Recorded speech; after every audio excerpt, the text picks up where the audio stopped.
Last year, I set out on a journey.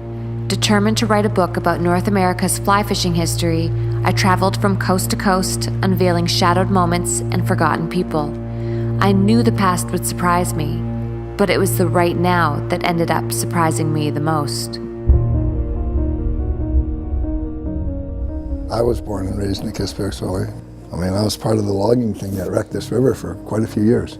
The easiest rivers and watersheds to ruin are those no one knows about. And how are we going to make a sustainable economy that doesn't actually sacrifice the health of our watershed?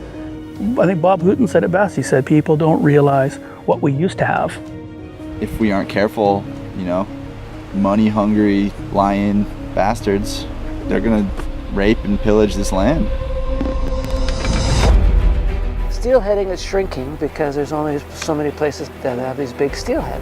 We are becoming such an effective force, so efficient at what we do, that we're creating the illusion that there's more fish out there than there really is.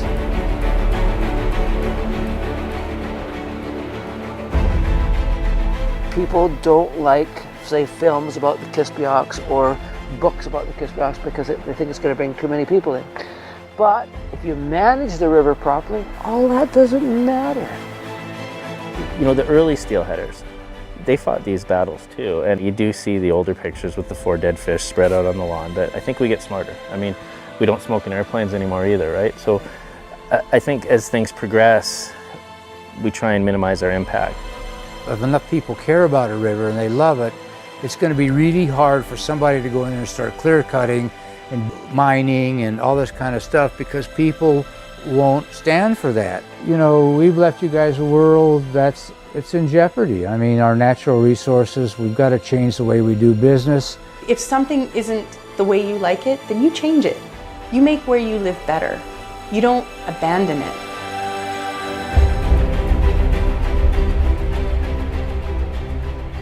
We're not making any more rivers. We're not making any more fish. We'll do well to hold the line on what we've got. We have to start taking care of our fish and our rivers, and people don't care about it until it's gone. And then everybody wakes up, oh, what happened? You start cutting trees that are 100 years old. What are they doing? I'm told by my former colleagues here that there's something like 7 pipeline proposals on the books for this part of the world. This is the one place that every single fish from the entire watershed, from the Vokey, from the Babine, from the Kispiox, they all come here. And that is exactly where they're proposing an oil sands piece of infrastructure, the largest dredging event in Canadian history. At the end of the day, they could screw all the fish, all the timber, they're still going to get a full pension and a paycheck.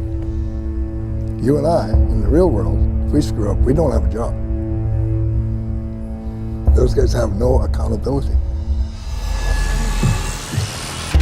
In the last 5 to 10 years, there's starting to be more of an upswing. Way more young people are getting more involved. They get upset about stuff that affects their fisheries. And the ultimate goal is to get students connected with what they're learning. So we're really trying to push to get young people back outside, fishing, canoeing, and taking in everything they can take in. This is a special thing, so long after you're gone, and your great-grandchildren are watching this. Yeah. Is there anything that you would want to say to them? I just want them to remember me as being good. That's the most important part.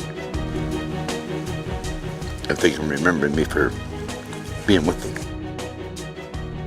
He's a really important part of New Brunswick. Do you think that one day you could help to keep his name alive? Oh, Yeah, what are you going to do to do that? be the same as him. You're going to be just like him? Yeah.